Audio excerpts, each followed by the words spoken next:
In the dream all is dark and cold. I'm so very afraid. I hear the sound of water, and then I see them, the heroes of Middenheim. In the dark I know they need me. I know there is something I must do. But I'm so afraid. And then the dream ends.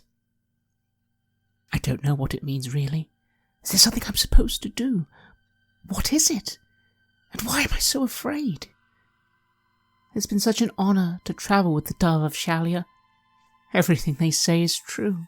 She's a paragon for the needy and the unwell, constantly putting aside her noble title to aid others. She denies so much of it, saying she is simply a humble doctor. It's truly inspiring. But I still have this fear of failure.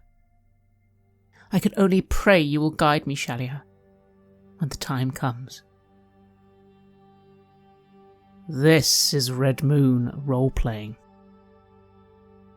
Night turns to morning as your two boats begin sailing along the river Ava, finally leaving the River Reich and beginning to advance into Avland.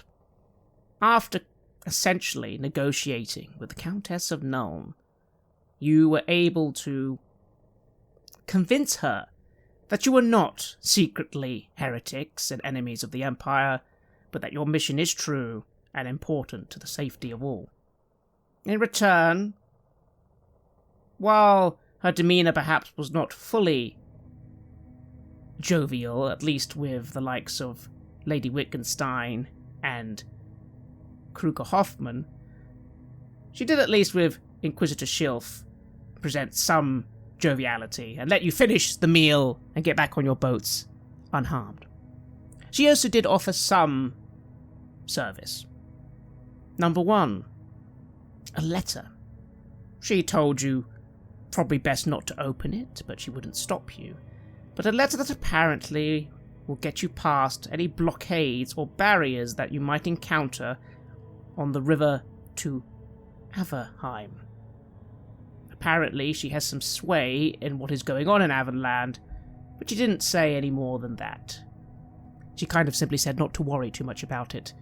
She recommended that, especially in regard to your mission, whatever's going on in Avland is perhaps a distraction for the likes of you. She also, via the Grey Wizard, gave you information on what exactly had happened to the Purple Hand cultists who apparently were getting ready to do something. Who knows what? Ambush you at the docks, ambush you after the docks. Whatever the letter says, you're allowed to read for yourself. But apparently a cell of 15 was all found and executed, including an abomination. What that actually means was unclear, but you, Inquisitor, would know it likely means either some sort of chaotic mutant, or demon, or something. Suffice to say, it has been put to flame. And apparently, according to Null intelligence, they are very hopeful that's the last of the Purple Hand in Null. They quite clearly have been hiding out for some time, waiting for a chance to strike back at you, Kruger Hoffman. But it seems they were robbed of that chance. Did anyone have any questions of the Countess before they departed ways? She was happy to give a little more information, but not much more in terms of service. No, from my perspective, we've already been waylaid quite long enough, and dining with the Countess is not what's going to save this empire. Yes, I would like to just request if there's any intelligence that can be yielded on the best ways of tackling the Purple Hand. That would be grand, but only because they seem to appear time and time again. But I'm not expecting any miracle cures for that particular disease. Indeed. You do get some information. Again, the Countess herself was quite keen to rid her own city of the Purple Hand, and had been doing so to the best of her ability for the last 5 or 7 months. You'll all be reminded that Caster Lieberung was apparently the head of the cult in Null, and his escape was the start of the fall of the cult here. apparently these last Null stragglers are the last, or at least they are hoped to be the last. They've been very disorganized since the leader ran. The Grey Wizard gives you additional information on the cult, information that you mainly already know, Kruger, but it's always good to be reminded that the Purple Hands, sadly, are considered to be at large in almost every major city in the Empire. To truly deal with them requires effort and time and investigation. You got lucky in Middenheim. That doesn't mean you weren't skilled. In fact, you're reminded once again that the three of you did something that even the best inquisitors and the best investigators haven't managed to do, and that was truly burn out a cult at its roots in a major city. Normally, apparently, the Purple Hand always just vanish into the mist as soon as they are discovered, letting some sacrifices occur and then just disappearing. This is what had happened in Null. They apparently had only come out... Well, obviously somehow they got some intelligence that you were coming, Kruger Hoffman, and they wanted to get their revenge. To truly fight them, the Grey Wizard suggests that after whatever big mission you're doing, you must continue to scour the Empire and hunt out every cell, every route. He shrugs and says that may be your life's work. But if you're doing the Empire a good service, is that such a bad fate? One thing, though, will stick out to you, Kruger. Did these Null cultists even know what was actually going on if they'd been hiding out for so long? You were reminded that the whole point of the Purple Hand, apparently, is that they do not communicate with each other, very rarely.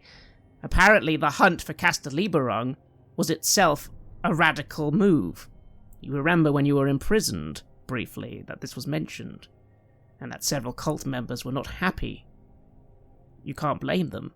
In a way, the hunt for you did exactly what they feared, brought them out into the light, allowing you to crush them. It would have been better, you think, if they had never tried to mess with you at all. Ironic in a fashion.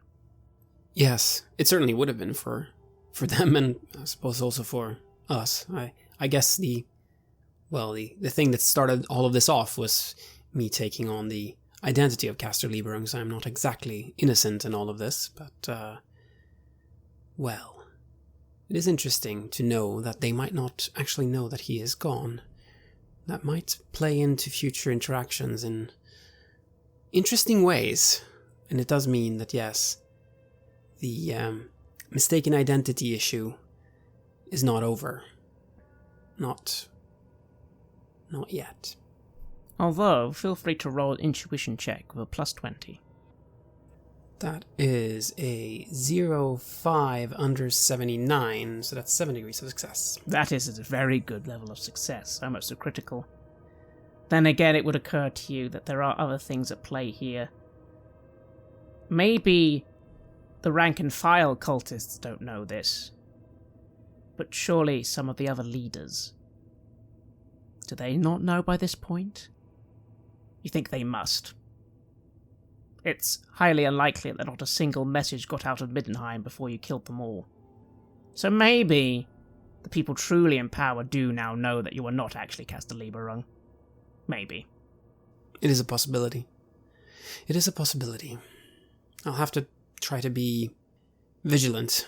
But the fact that the Countess thought that I was him, well, that is interesting, and it shows that even people who know a lot of things don't know everything. Indeed. In fact, on your critical success, it will seem obvious. Clearly, the Black Chamber is not sharing their information with anyone other than the Emperor. Lady Emmanuel Nacht knows all about what's going on with you and her superior.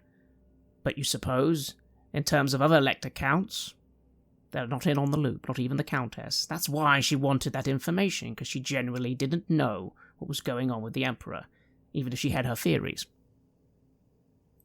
Indeed. Not that I can blame them. Information is power, after all, and I'm sure they want to keep all the cards that they have so that they can play them at the right time. In the meantime, all is resolved. Perhaps the three of you still do not fully trust the Countess of Null. But maybe that is a mystery for another day, another time. You have a mission to attend to. And so, in the morning, you are sailing on the river Ava, through the lands of Avland. That said, you were allowed to keep the letter that was addressed to you, Kruger, and read it out to your friends, in private. What does it say? It says, "Did you think you could make a twist in your own fate that the great architect could not foresee, Lieberung? Did you think you could spill the blood of your fellows and impede the great change and walk away without a scratch? Do you think we are only in Middenheim and Null? The time of the great change is coming, and soon we shall rise from our hidden places. Even if you escape us here in Null, it is too late to stop fate. Remember this when the sky fills with their great radiance and the Empire falls. It is we who shall rise to our rightful places, and you who will fall to the mud and have every misdeed you have done repaid tenfold. They know all, they see all, and you are very much seen." That's what it says. They don't seem to be particularly fond of Old Castor.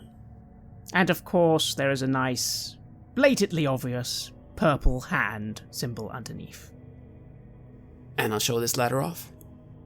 My, how they love their posturing. I know, you wouldn't think that they had been smacked about routinely for the last several years, would you? They are tenacious. I have to give them that. Well, tenacious is a rather positive way of describing someone who doesn't know when they're beaten. Indeed. We managed to best them when we were lesser heroes. Dare say they'll regret trying to come on board a second time.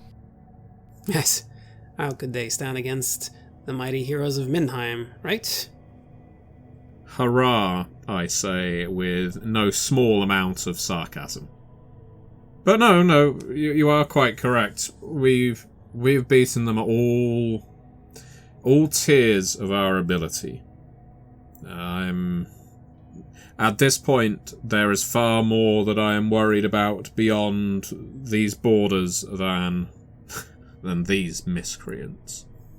Although there is a voice at the back of your head, Kruger.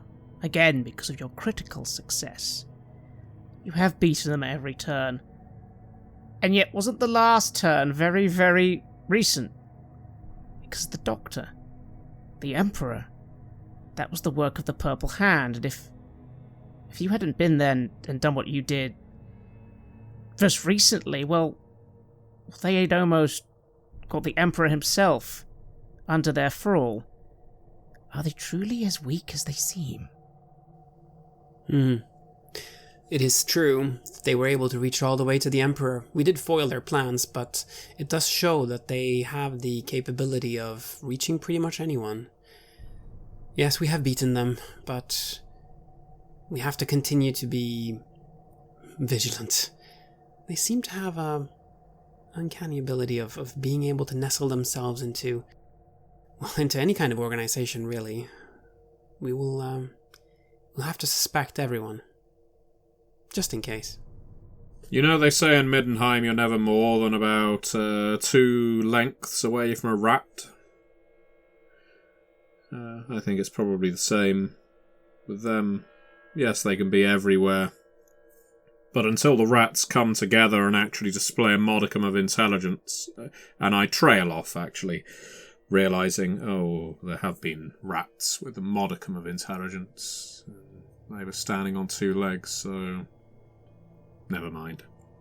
I too think of those rats and all the effort that I expended on trying to crush them and ultimately not getting very far. Still, for now, your boat continues on its journey. Eastwards, through Avland. It doesn't take long for the countryside to shift. Not dramatically, but enough that you know you are somewhere unfamiliar. This is not like the Reichland with its great forests. It's not like Middenheim with its forests and mountains. No, here, very quickly to the south, suddenly there is nothing but flat land. Farmlands, plainslands. Quite unusual for the Empire. There's a reason Avland is considered by some the breadbasket of the Empire. There's an awful lot of farming here, and the view stretches as far as the eye can see. Far, far to the south, again quite far, but due to the flatness easy to see, the silhouette of the Black Mountains. This makes the Middle Mountains look, well, like a small cottage in a city. Yes, the Middle Mountains are large, but they are dwarfed by these mountains that extend the entire southern border of the whole empire. They also are rather stark. Apparently not nearly as snowy, but steeper. Almost impassable. Some, perhaps, could make an expedition straight through them in a small group, but it would take time and be very dangerous. There's a reason that Blackfire Pass is considered the only real route, properly, for armies at least, to enter the Empire from this region. Avland itself, for now, seems peaceful. But not for long. It's your pigeons, Kruger, that allow you to get a little bit of a heads up. You, after all, had used your little network of people to get you some information before it hit you. Stressen is under siege. Apparently, forces within the town, which is actually one of the largest towns in Avland other than the city of Averheim, pro-House Lietdorf are currently surrounded by a small army led by House Alptram. Will make getting in and out tricky. Although then again, you have this letter that apparently will sort that all out. What perhaps you weren't expecting, as you spend the next 4 days on the river, a day away then from Stressen, is in your morning scout, Kruger, as you use your little scope to watch the coastline as you sail by, is a small army to be heading in that direction. It's of course nowhere near the riverfront, but with your telescope you can make out a rapidly approaching force, about 3,000 or 4,000 individuals wielding the flags of, you're told by someone else, House Lietdorf. You look to the east where you're heading, to the city of Stressen. It seems that army will probably be there in a matter of hours. You'll be there sooner. What do you think? You have a feeling that the siegers have no idea they're about to be assaulted. Well, we are not to get involved, are we? I'll point this out to Siegfrieda and to Heinrich. No, you're right. We are not supposed to get involved in this civil war or whatever it is. It does look like House Lietdorf are marching on the Alptrams who are sieging Stressen there. It's probably not going to go too well for them. But, well, it looks like we can get there before all hell breaks loose, so perhaps we can bypass this somehow? I look to the others and I look at the situation to see, is that possible for us to bypass this or avoid it somehow, or? You've been told that one letter is all you'll need. Well then, we'll just have to trust in the power of the letter and of the Elector Count, of the Countess. If she has the power that she says that she has, then this should be easy. I'm rubbing my temples as if I have a headache, but I nod, and... Yes, it should be as simple as showing off a seal, but we don't know who will be in charge when we get there. There may be someone who looks kindly upon a letter like this, and another who identifies it as the mark of the enemy, so let's be cautious. Yes, you're right. I'll look to Heinrich as well. I believe Siegfrieda has the measure of it. It's not clear from here which side is the one rebelling against the Emperor's good order. Civil wars are like that, huh? Difficult to tell who's good and who's bad, who's attacker and who's defender, who's aggressor and who's victim. Is that information we could sort out, either from someone on the ship or another well-timed pigeon? It certainly is. Apparently, Kruger's little birds have all the info you need as you rapidly sail onwards. After all, both Captain Joseph and the Ulricans and Sigmarites agree. You need to move quickly. You do not have time to be caught in the siege. You need to outpace it. Apparently, a large party of a political nature in favour of Lietdorf rule had tried to take the city already. The Alptram sieging are there to stop them. it seems they weren't expecting then an actual full force from Leitdorf to liberate the city. The Alptrams are the current rulers of the region. The Leitdorfs are the ones who have contested this for many, many decades. And they themselves, at different points in history, been the Elector Counts of the region. The two families have swapped Elector Count status back and forth for a good 100 years or so. Oh, upon hearing this, my interest in intervening drops even further than it already had. I was barely willing to consider stepping in on behalf of the Empire, but if this is just petty nobles squabbling over dirt, then let them. There are adults with more important things to do in this world. That is certainly what is considered. And your boats reach the blockade. The House Alptram soldiers do stop your boats. They are heavily armed. They want to know who you are and why you're here. The letter is passed over. There's a bit of a pause. Was this truly enough? A commander is called, another commander, and you're suddenly just waved through. No questions asked.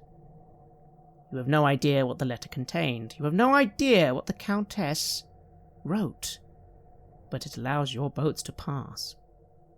And so you pass by the city of Strezin. Again, the ports are by the river, but the city itself is not built in the middle of the river, it's built on the northern side. But you can see, Siegfrieda, the panic in the people. There's a couple of boats trying to get away, seeing your boat passing and trying to test the barricade that's been made by the siegers. Soldiers stop them. You see families packing their goods. The city is clearly in chaos. And that's all with the siege. You all feel that they are now aware that just an hour behind you is an army about to attack. They've clearly been caught by surprise. What do you think, Siegfrieda? For you, the war has been distant, and will continue to be as you ride straight through. For these people, it is here, now. They're not going on a magical quest. They're just probably going to die, caught in crossfire. I am nothing if not sympathetic. I know what it is like to be pushed around by forces that you have no manipulation over. But I'm also aware that there is a limit to how much we can do. Every time we try to help, there are occasions where we have been able to, where we've been able to offer charity, offer alms, whether it's with a little bit of coin or some provisions. But if this all ties into something we've been told not to get involved in, and I have to keep my eye on the point of our journey, is what I'm telling myself. All you can do. And so your two boats ride straight past, high speed. Evening eventually falls, and you are now far away from Strezin. Probably another day till you actually get to Averheim. You are on night watch, Inquisitor Schilf. You can see, behind you now, Strezin is burning. Perhaps not the entire city. It is, after all, apparently the second largest in Avland. But a lot of it's on fire now. A lot of people dying behind you. How are you feeling? The great tragedy of the Empire is that peasants are always dying. Dying is what peasants do. I know this because I was a peasant once. I don't have any... I'm not entirely cold about it. Of course, I wish that weren't the case. But as my fortunes have risen, so too has my perspective. First to matters of cults, and now things even greater. You might find someone more sympathetic elsewhere on the ship, but mine is the order that burns villages to save it from one little drip of chaos. Between Siegfrieda and I'm the one amputating as high as necessary in order to save the life. So I can lament the loss of life, but I have no regrets about not taking part in it. If anything, perhaps this is a reminder of the importance of your mission. If you should fail, this could soon be the entire Empire. We won't fail. It's a question of can we succeed in time. And so another day passes, and you arrive at the capital of Averheim. Averheim, compared to Null, Middenheim, even Altdorf, is perhaps not the grandest of capitals of the Empire, but it is still a capital. Its walls are quite formidable.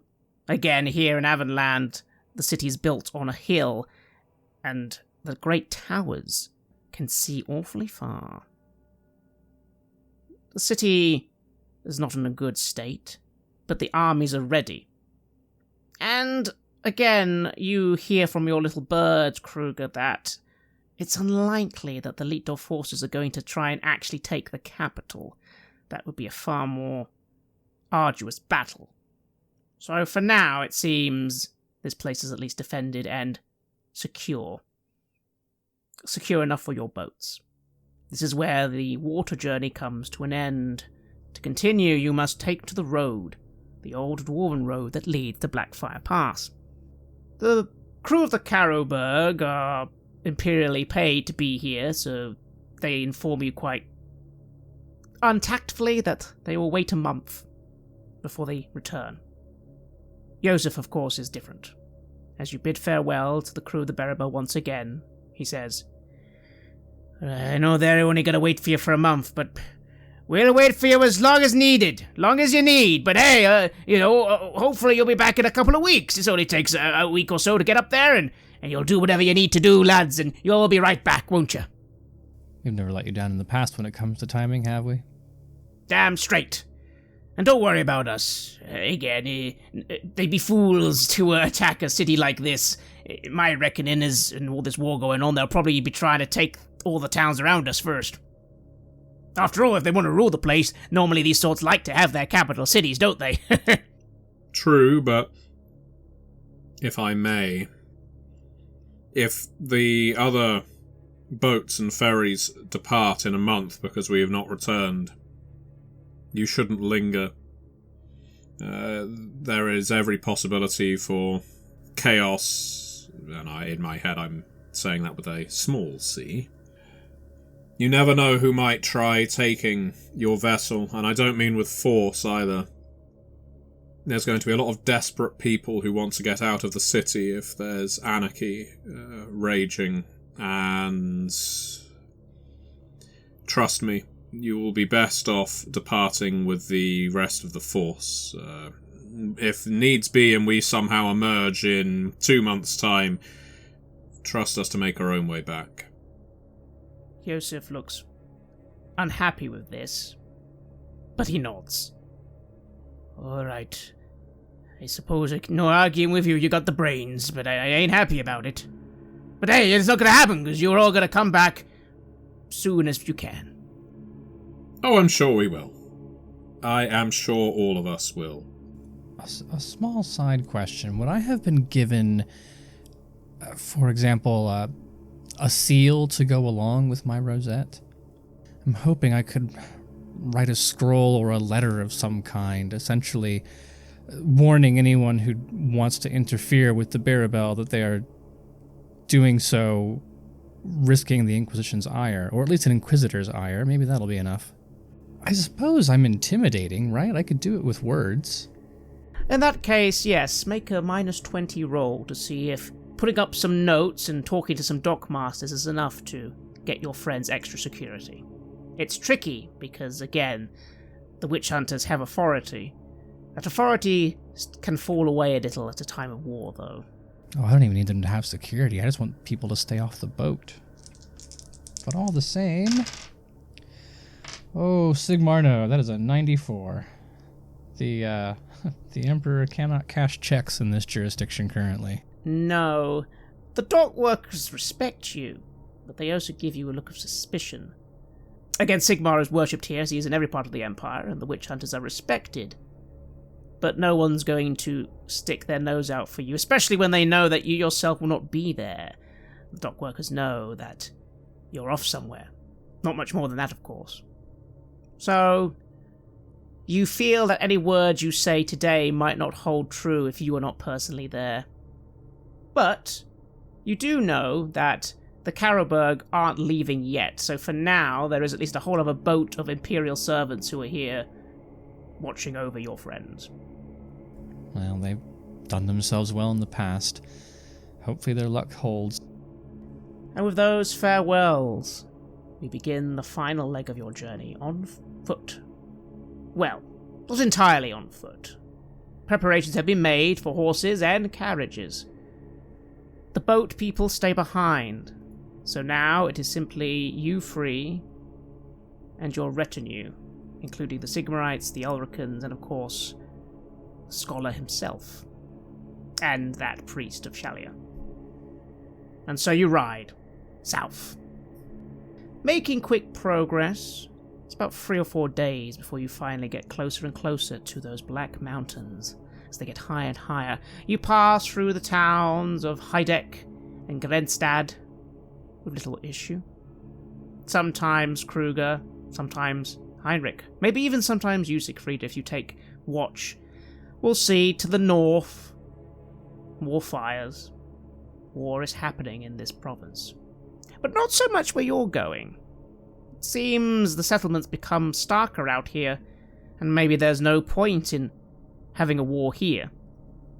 You find yourself approaching the Black Mountains, Blackfire Pass. The sights you see are all very new to all three of you. Although to you, Heinrich, a little less. After all, due to your scholarly pursuits with Bertha, you've been being briefed on an awful lot about what's actually around here. The old Dwarven Road itself, very well kept. Why? Because the dwarves have pride in this particular road. It is still a well-used pass, and was built by them many thousands of years ago. You find yourself approaching a great plain just before the Black Pass, filled with red moss. As this is happening, Inquisitor, none other than Priest Captain Jocelyn Sparheim rides up next to you, as you're currently on horse. Blood Moss Plains. We are truly blessed to see such a sight, aren't we, Inquisitor? Do I know to what she is referring? You certainly do, Inquisitor. Remember, you specified that you've been finding out an awful lot about Sigmar himself and his exploits at Blackfire Pass. Blood Moss Plains, one of the first great battles fought by Sigmar as he united the tribes against the Greenskins of the Empire at the time. In fact, just on the horizon you can see the great stone known as the Place of the Muster, where he himself stood and assembled the tribal kings and the First Council. The blood moss is said to represent the many lives that were lost on that day. But it was still a great victory, and this is a great holy place of Sigmar. Truly, if you'd asked me any number of years ago if I would ever be marching along the birthplace of the Empire, I would have just laughed and laughed. And now here we are, amongst the most sacred places in the Empire. Blessed indeed, Priest Captain. Blessed indeed. Indeed. A shame that is not shared by all of us. I worry that your observations of your own associates are lacking. Were you aware that your dear Lady Wittgenstein has been harassing my people, spreading ideas that are awfully similar to the current Sigmarite heresy eating at the Empire? Well, that doesn't sound very much like Lady Wittgenstein. Perhaps you could be more specific? Questions. How do we know our faith is true? How do we know it is no different from other forces in this world? Awfully similar to suggesting that Sigmar himself was not a god. Well, didn't become a god. And you are reminded that, yes, that's what the heresy is. The heresy at the heart of everything going on with the Oricans and the Sigmarites is some people going around apparently saying that, no, Sigmar was always just a mortal man, and that when he died, he did not become a god, but that his religion was, well, a lie, and still is. That's what the heresy is. I'm grateful that that's all Siegfrieda has said. I would have expected more. But all the same, can't admit that to present company.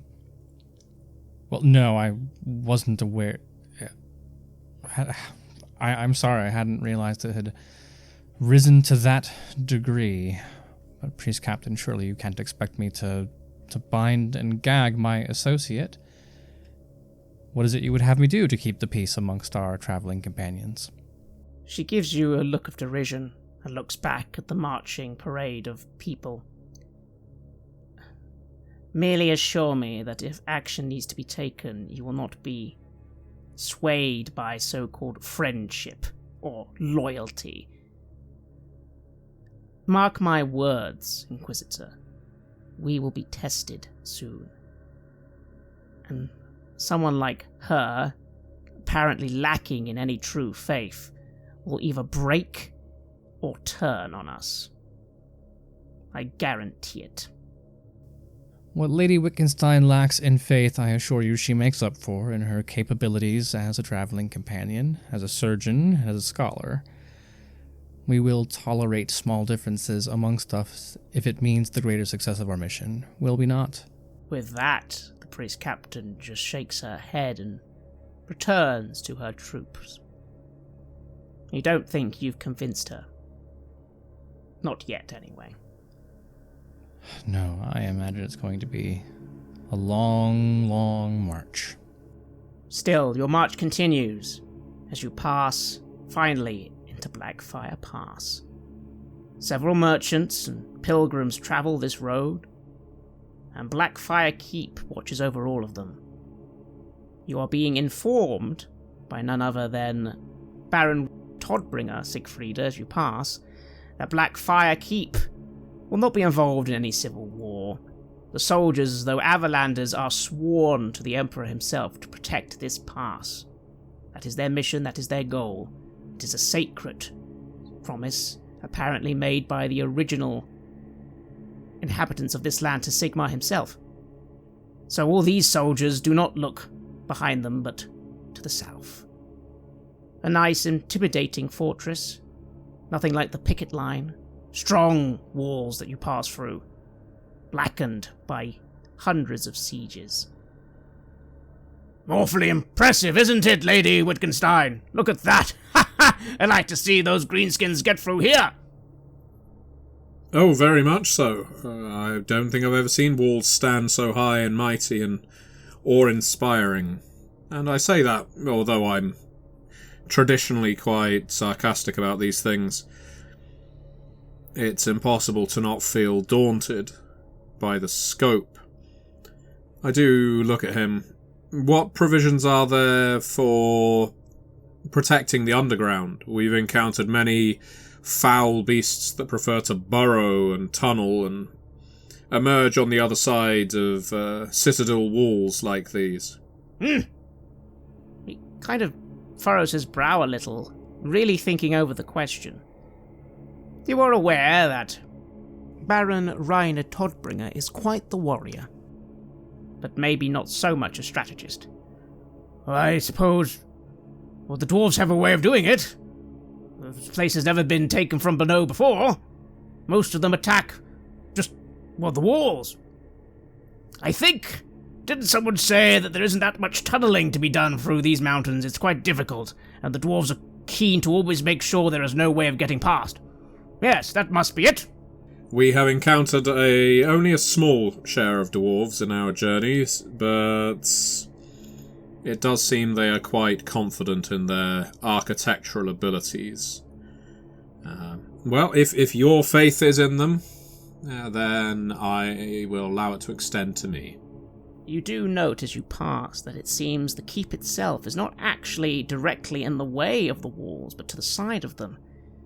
Maybe that helps, Siegfrieda.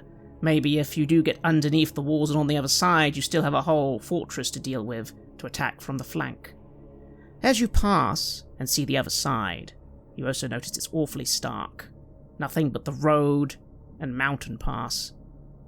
A killing zone, probably deliberately so, forged. At this, the Baron comes over to you and lowers his voice. By the way, my lady, I fear we have not been able to talk as much as I would like. I just want you to know something. I have seen the looks the Sigmarite woman gives you. Worry not. If she tries anything to impinge on your honor, you have my axe by Ulrich's name. Well, that is... I am genuinely honoured that you would offer your axe in that regard. I assure you, though, I am not going to say or do anything that upsets her faith. It is hard not to. The Sigmarites, they are always so unreasonable, unfathomable. Yes, I am Ulrican, but Ulrich teaches wisdom, too. There is a time and a place for battle. You do not simply just run round fighting everyone you see. There is no honor in that. But they just burn anyone who disagrees with them in any way. It's so infuriating. I am in agreement with you, sir, I say, lowering my voice, but it is talk like this. There are keen ears and loose lips all about this camp. And if it does not need to be me who says something, if you are overheard to say this about Sigmarites to me, it will be spoken of that I was in collusion. In short, while I am sympathetic to your faith, sir, and I can recognise the flaws in the worship of Sigmar, I suggest that we postpone any theological debate until we're in, let's call it, more secluded climes. He grumbles, but nods. Forgive me, my lady, I did not think on that. I wish to cause no offence. You have done so much for my family. My brother talks on you all the time, and I am grateful. I am grateful for everything you have done for him. I am looking at him, waiting for him to stop, and he seems to be someone prone to wanting to fill silence. And when there is finally a moment, I smile thinly. No apology is necessary. I must do my rounds about camp, you understand. We will speak again, and I make my way away from this disaster area of a man. He is perfectly pleasant. His intentions are in the right place, but he is clearly someone who doesn't, and this is rich coming from me, but he is someone who clearly doesn't recognise the art of diplomacy. No, perhaps not. And as you depart, he does try and say something else, and then sort of look a bit blustered and walk off. Not angrily, though. If anything, he almost seems embarrassed. It's interesting. Well, there are some ladies who would find this entire thing charming. You know, he is clearly out of his element here. And he doesn't realise how out of my element I happen to be, because there's still a mask I'm wearing after all. But it is what it is. We can't go about fomenting heresy whilst on a war mission, can we? You certainly can't. Although you have noticed the looks from the Sigmarites, especially that priest captain. You wonder if it's already here, whether you want it or not. And so you continue onwards, finally in the fabled pass. You're not always alone. There are travellers, after all, who come this way, merchants. In fact, for a moment, all talk of war and strife seems to stop. This far out, people are still just trying to run their routes, it seems. And after all, the pass itself is normally safe. You can see several dwarf forts on the way. Some of them are long abandoned, of course. Quite a few of them still manned. There are places of shelter. All of them are outdoors, or in forts where you're not always able to get what you need. And so you have your first night under the stars. Not quite alone. Travellers sometimes like to gather together just in case. After all, you see evidence that implies that not every part of the pass is always safe. Several piles of greenskin skulls, piled up in massive piles. But it is finally a night of camping and a night of rations. And it is on one of these nights, on your second day in the pass, that you awake with a start. Kruger, Hoffman, you're in your tent. You heard something. What was it? I'll get up and investigate. What could that have been? You look to your belongings, you look around the tent, and then you see it. A large rat bursts forth from one of your bags and just runs out of your tent. I'd like you to roll a willpower check at a -30. 20 under 31, but you said there was a minus, right? A -30, yes. Well, then I fail. By 3 degrees. Indeed you do. A rat. Here. You knew it, Kruger. They found you. Purple Hand, nonsense. The forces of chaos, dangerous, yes, but far away. But you've always known. It was the Skaven. You've always known that this is truly all about them. They're the ones who are going to change the Empire. You fought them, and you hadn't finished them off. They know you're here. The camp might be under siege any second. They'll have assassins in the dark. They know about the mission. They're going to try and stop it because this is all them, and you need to let everyone in camp know immediately. Then, of course, that is what I'll do. It makes so much sense. I spent so much time hunting them. And of course, this is all them. It's always been them. So, I'll rush out and I'll try to get the attention of the guards. Intruders! We have intruders! You stumble out of your tent, calling out, although it's actually not as loud as you think. It's almost as if you're just muttering to yourself. But just give yourself a few minutes, maybe you're still asleep. Someone does then come to you almost immediately. It is the priest. A woman you believe is known as Carol Egan, the priest of Shalia. It seems she was awake and just nearby. She comes to you first. Master Hoffman, is everything all right? Calm down, it's the middle of the night. Please, what's wrong? We've been infiltrated. The Skaven, they're here. What? She looks around and says, there's no one... Where? But I saw them. They were inside my tent. Are you sure, Master Hoffman? It is awfully late. Are you sure you didn't just have an ill-fated dream or a nightmare? They can happen, you know. I have had them myself of late. How do I feel about it? Am I still certain that it was definitely a live Skaven, or...? She's reacting quite oddly. Does she not know the danger? Although then again, it was just a rat. Or was it? You're suddenly very unsure of what's actually happening. Are you acting out of order or not? What do you do? I don't know. I was sure that it was a Skaven. Shall I fetch one of your friends? Shall I fetch Lady Wittgenstein? Or I can give... Maybe you could join me in a prayer to Shalia. She often gives guidance. Yeah. Again, I have seen dark things too in dreams of late. I'm honored to be on this mission. I'm honored to follow in the footsteps of Lady Wittgenstein. She does not wish to be chosen by Shalia, but I don't think she has a choice. But I still fear that dark things await us. Maybe there is something watching us. And again, she looks around and says, but I can't see anything. Should we go together? Maybe you can see something I can't. Yes, let's walk around the camp and make sure that there's no one here. Perhaps it was just a dream. I mean, I have been very tired lately. Walk around the camp for 5 minutes. The watch give you looks and nod. If the ambush is coming,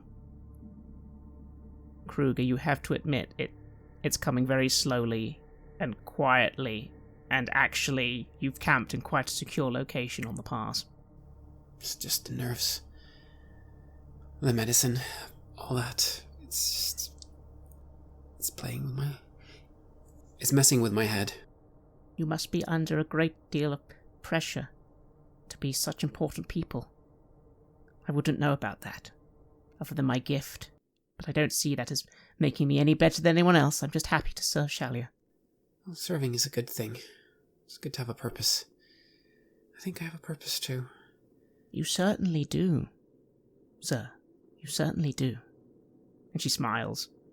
It seems genuine. She's not that much older than Siegfrieda, actually. Quite a young woman. Perhaps prayer will help. I never prayed to Shalia. Yes. A wonderful idea. That's why I was awake. I wish the others would be reassured by their faiths. But the Ulricans and the Sigmarites, they just don't see that they are all on the same side. It's like they forget. The books say Ulric chose Sigmar. Ulric and Sigmar are said to have fought side by side several times in the tales. They all seem to have forgotten that. Yes. It's easy. It's easy to forget. Especially when you're looking for reasons. Reasons to fight each other. I don't think they want peace. Well, they might have to have it. Or I fear all will be lost. I think you're right. You return to your tent and finally get some rest. Although in the morning, Siegfrieda, you are given a discreet chat and informed that your friend Kruger isn't feeling very well. And as you break camp and move on and you look in his direction, you can tell he's not well. Kruger, you look like you've hardly slept. Yes, I've been sleeping so well. Not for a good long while. It's been a lot lately, and I worked really hard to get those Skaven. Really hard. There are plenty of medicines, plenty of tonics I could give you to help you sleep, to force slumber upon you, but I don't think that's really what's needed. I'm no doctor of the mind. It's still a fanciful science, all told, but there is one thing that is true that those kinds of doctors tell you, and that you will not be able to overcome what is troubling you until you have overcome it literally. That isn't to say you need to put every Skaven in the ground or kill every rat that's infesting the camp or anything like that. But you need I suppose a victory, a win. Something that is achieved without massive loss. Obviously that's not going to happen right now. So in the meantime, do you want something to help you sleep? Or would you... Actually, there is something I've found. Do bear with me, and I walk off mid-sentence. I come back a few minutes later. I noticed you reading your letter. You've become a lot more, literate recently. It's impressive. Not so few people learn to read at such a stage of life. I had to, with my new responsibilities. And to be honest, I always wanted to know how to read. It's really frustrating to not be able to understand the world around you and always have to rely on others, because as I've found out many times before, people aren't always honest about what the truth really is. So yes. I wholeheartedly agree, which is why, and I heft a couple of books from out of my satchel. I brought you these. As you know, I brought a small library along with us. Books I've been studying. And your Skaven problem. Well, some of these books go into those creatures in detail.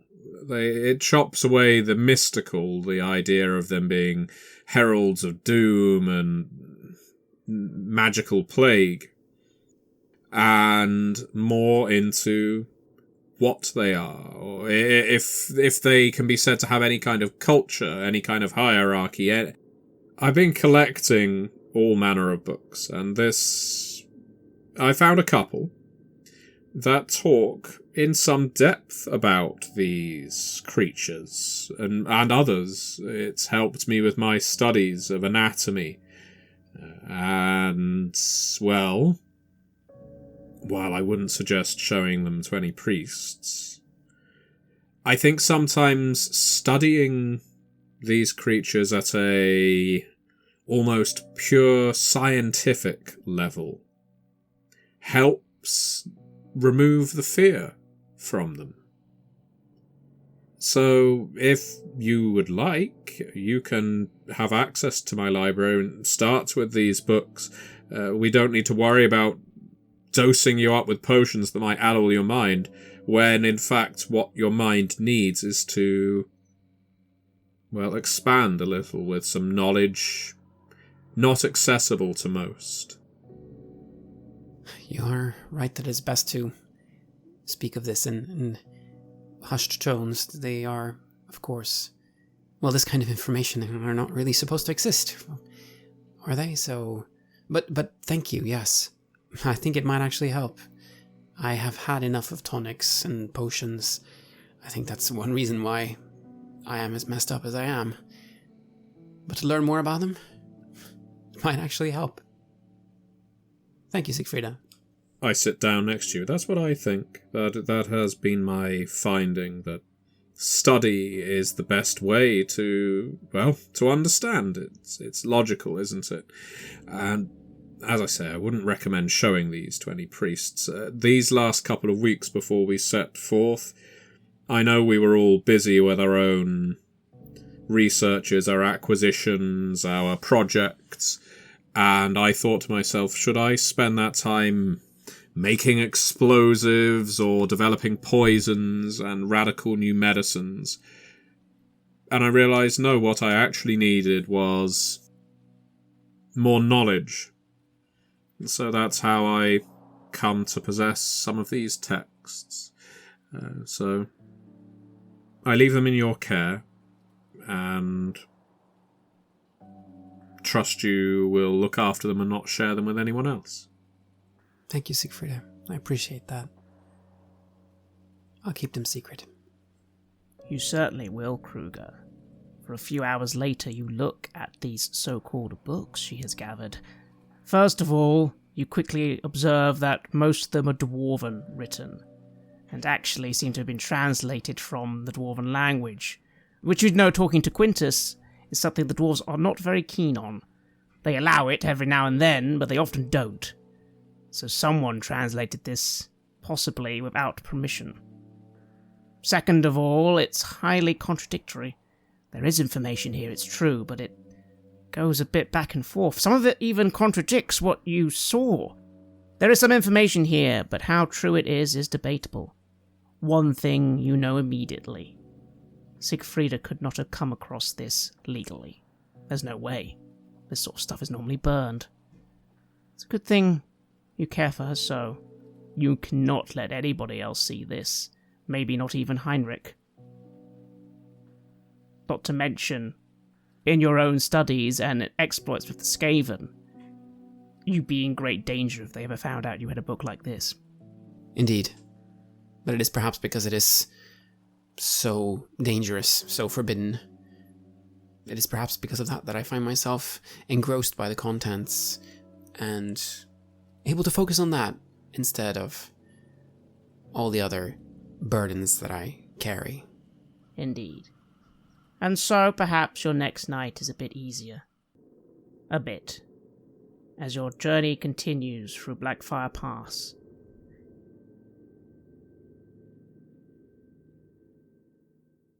You have listened to an episode of Red Moon Roleplaying, where we play the legendary campaign The Enemy Within for Warhammer Fantasy Roleplay 4th Edition, published by Cubicle 7. In this final part of the series, we are tackling Empire in Ruins. Joining us as players in this series are none other than Aaron Hammonds from Queen's Court Games and our dear friend Matthew Dawkins. The music was made by Flowers for Body Snatchers, Wordclock, Metatron Omega, Ager Sonus, Apocryphus, Halgrath, and Northumbria, featuring a number of collaborations with other artists, and was used with permission from their label Cryochamber. Check out their website at cryochamber.bandcamp.com or their YouTube channel for some moody dark ambient. We would like to give massive thanks to our champions of the Red Moon, Martin Heuschober, Simon Cooper, David, Julia, Camilla, Bob Lange, Cameron, Graham Barey, Doug Thomson, Lily, Mike Parker, Maciej, and Black Templar for their generous support. And we would of course also like to thank all of our other patrons. Without your support, the show would not be possible. If you want to support our work, please check us out on Patreon. You can get access to our Warhammer Fantasy Roleplay bonus campaign, Rough Nights and Hard Days, as well as bonus campaigns for Cult of Divinity Lost and Call of Cthulhu there. On top of that, we also offer early and raw access to all of our recordings. You can also hear your name read on the show as a champion of the Red Moon, as well as play Cult with us. Most importantly, that support is what keeps the show going, so do check us out there. Thank you again for listening, and remember that Skaven are definitely not real. And even if they were, the Emperor has already dealt with that particular problem.